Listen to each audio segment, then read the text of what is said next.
నాగర్ కర్నూల్ జిల్లా కలెక్టర్ బాదావత్ సంతోష్ ఆ ఊరికి వెళ్లి రైతులను ఉద్దేశించి మాట్లాడి వారిలో అవగాహన పెంచడానికి శ్రీకారం చుట్టారన్నారు.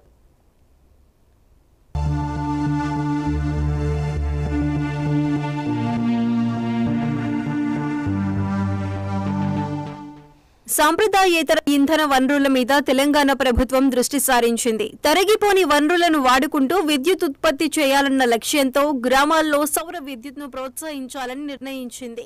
ఇందుకోసం ముఖ్యమంత్రి రేవంత్ రెడ్డి సొంత ఊరు కొండారెడ్డిపల్లిలో ప్రయోగాత్మకంగా పైలట్ ప్రాజెక్టు అమలు చేయడానికి అధికారులు సిద్ధమయ్యారు. ఈ క్రమంలో నిర్వహించిన రాష్ట్ర విద్యుత్ శాఖ సీఎండీ ముషర్రఫ్ ఫరూక్, నాగర్ కర్నూల్ జిల్లా కలెక్టర్ బాదావత్ సంతోష్, వివిధ శాఖల అధికారులు కొండారెడ్డిపల్లి చేరుకున్నారు. అక్కడ మొక్కలు నాటే కార్యక్రమంలో పాల్గొన్న తరువాత విద్యుత్ వినియోగం గురించి, సౌర విద్యుత్ గురించి రైతులతో మాట్లాడే ప్రయత్నం చేశారు.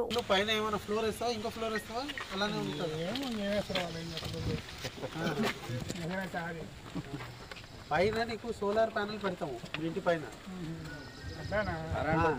కరెంట్ వస్తుంది, బిల్లు రాకుండా వస్తుంది, నీకు ఆదాయం వస్తుంది. మళ్ళీ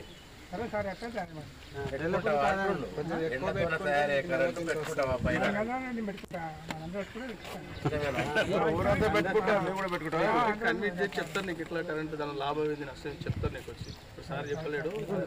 ప్రతి నెల ఆదాయం కూడా వస్తుంది దాని నుంచి.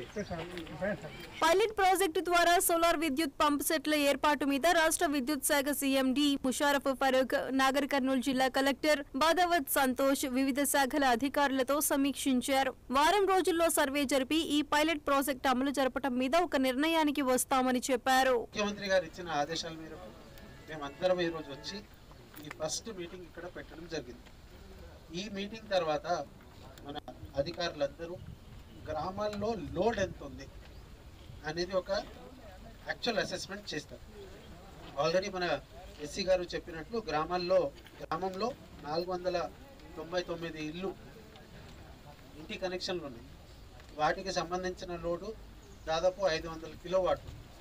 అలానే వ్యవసాయానికి సంబంధించిన 867 మోటార్లు ఉన్నాయి.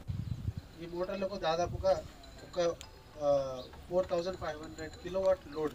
అంటే ఈ విధంగా ఈ లోడ్ ఎంత కావాలి, అంటే ఎన్ని ప్యానెల్స్ పెట్టాలి, ఎక్కడ పెడితే బాగుంటుంది అనేది ఒక పూర్తిగా ఒక డీటెయిల్ సర్వే ఈ రోజు మనం మొదలు పెట్టేసి ఈ గ్రామాన్ని సోలార్ విద్యుత్ గ్రామంగా తీర్చిదిద్దుతామని, వారం రోజుల్లో గ్రామంలో వ్యవసాయ బావుల దగ్గర సోలార్ ప్లేట్స్ ఏ విధంగా అమర్చి సోలార్ విద్యుత్ అందించాలో సర్వే చేస్తామని, సర్వే అధికారులకు కొండారెడ్డిపల్లి ప్రజలు సహకరించాలని కోరారు.